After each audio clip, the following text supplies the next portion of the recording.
When people and youth in general and adults, when they experience suicidal thoughts, it can be really jarring and scary. And it can leave people feeling really out of control and uncertain about how to cope with that. Because more often than not, suicidal thoughts are they're non-voluntary. They arrive there, and that's how they're perceived, is that they arrive there. And it can feel like you have no control over when that's coming, how it's coming, if it's coming. And that's frightening to feel like that, especially when you've had the experience of not feeling like that for however many years prior to that. Working within suicidality, I would say that there isn't a direct answer about how you're going to cope with it, because every person's experiences are so different, and there are so many different factors in people's lives that could be contributing to that suicidality. But getting help is a big piece of that you don't have to go through that alone. You don't have to do that alone. And in fact, supporting yourself through it, you're going to need other people to help you do that.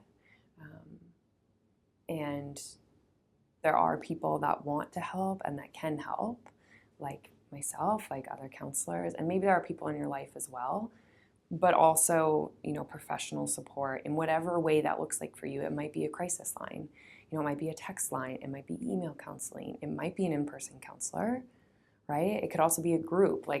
There is varying ways that you can access support, but support is necessary. For folks who are experiencing suicidality, along with other range of mental health experiences, the first thought is often, this is just me,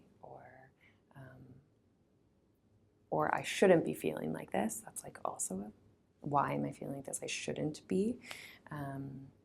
And crisis lines, counselors, we exist for a reason, and we exist because there are so many people that are having those same feelings. And some of the work I do with people is in the realm of radical acceptance, which is an aspect of dialectical behavioral therapy, and it's about accepting a wide range of emotional reactions and thoughts and feelings that you might have.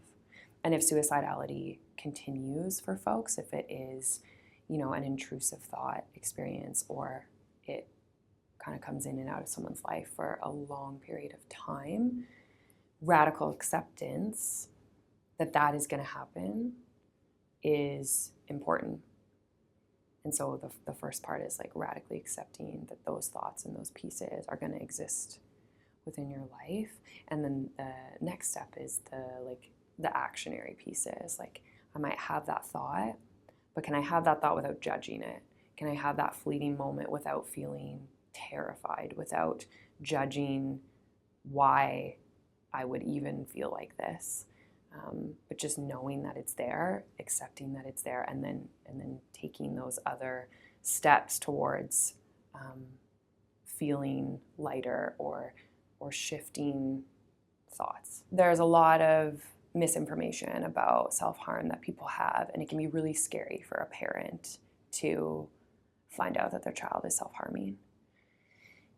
And when I talk about self-harm, I often use the words non-suicidal self-injury, because not all self-harm is connected to suicidality, and not everybody who self-injures also has suicidal thoughts.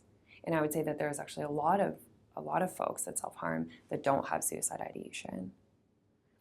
And when we learn that non-suicidal self-injury is a form of coping with really big emotions, I think that can sometimes change the way that we then approach the intervention, approach supporting the youth to find, or the adult, young adult, to find a different way to cope with all the very big feelings that they're having.